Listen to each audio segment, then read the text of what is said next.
Le private equity est une classe d'actifs très performante. Mais investir dans un fonds de private equity, c'est faire un chèque en blanc à un gérant, à une équipe sur 10 ans, car vous savez, il n'y a pas de liquidité. Il y a dans le monde un peu plus de 20 000 équipes de private equity, dont 4 000 à 5 000 lèvent de l'argent tous les ans. Alors, la question se pose de la manière de sélectionner les meilleurs, ceux du premier quartile. Il existe une douzaine de critères quantitatifs et qualitatifs pour sélectionner les meilleures équipes de gérants. Dans cette vidéo, nous allons nous focaliser sur les principaux critères de sélection. Le critère numéro 1 repose sur l'analyse de la performance à long terme de l'équipe et de son écart type. La performance affichée d'un fonds de private equity ne veut rien dire. Il faut absolument analyser la contribution à la performance de chaque participation afin de s'assurer que la performance du fonds est bien homogène. Il ne faudra ainsi pas investir dans les fonds qui, sur 10 opérations, on a réalisé une fabuleuse et qui a perdu les 9 autres. Il faut sélectionner des équipes qui parviennent à gagner régulièrement de l'argent sur les opérations et fuir les fonds qui ont des performances trop hétérogènes sur leur participation. Le second critère, qui est absolument clé dans le choix d'une équipe de private equity, est la répartition de la performance entre les associés. Nous souhaitons investir sur des fonds où les beaux succès sont répartis entre différents associés et, si possible, entre différentes générations d'associés.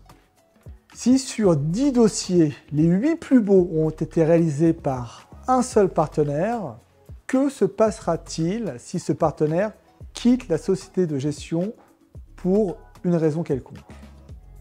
Il faut donc analyser méthodiquement la répartition des performances et des succès entre les associés. Le troisième critère, qui est également clé, repose sur l'analyse de la qualité des portefeuilles des millésimes antérieurs. Il est hors des questions que nous accompagnions des fonds qui ont de gros problèmes sur des participations sur les millésimes précédents. En effet, si des fonds d'investissement ont des problèmes avec des participations sur les millésimes actifs, les équipes vont consacrer beaucoup de temps à essayer de réparer ces entreprises. Elles passeront donc moins de temps sur les autres participations et n'auront peut-être pas de temps pour trouver de nouvelles idées d'investissement. Par ailleurs, un fonds qui a des problèmes sur ses participations donnera peu ou pas de carry d'intérêt, c'est-à-dire de commission de performance à ses équipes, au risque de voir partir les meilleurs éléments de la société de gestion. Des fonds, des sociétés de gestion qui ont des soucis avec des participations passées et toujours actives vont avoir également des difficultés à déployer rapidement l'argent sur les millésimes en cours de levée.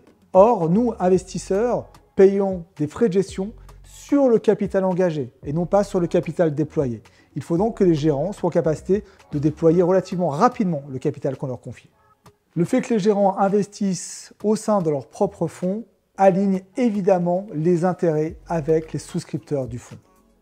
Bref, si rentrer dans un fonds de private equity peut sembler simple, choisir un fonds est très complexe et requiert méthode et beaucoup d'expérience. C'est pourquoi, chez eToro, nous nous appuyons sur des spécialistes du sujet qui font ça depuis de très nombreuses années. Notre mandat est de sélectionner pour nos clients les meilleurs fonds et de leur en ouvrir la porte. C'est la meilleure façon de permettre à nos clients de choisir chaque année les 5 à 10 meilleurs gérants qui lèvent de l'argent.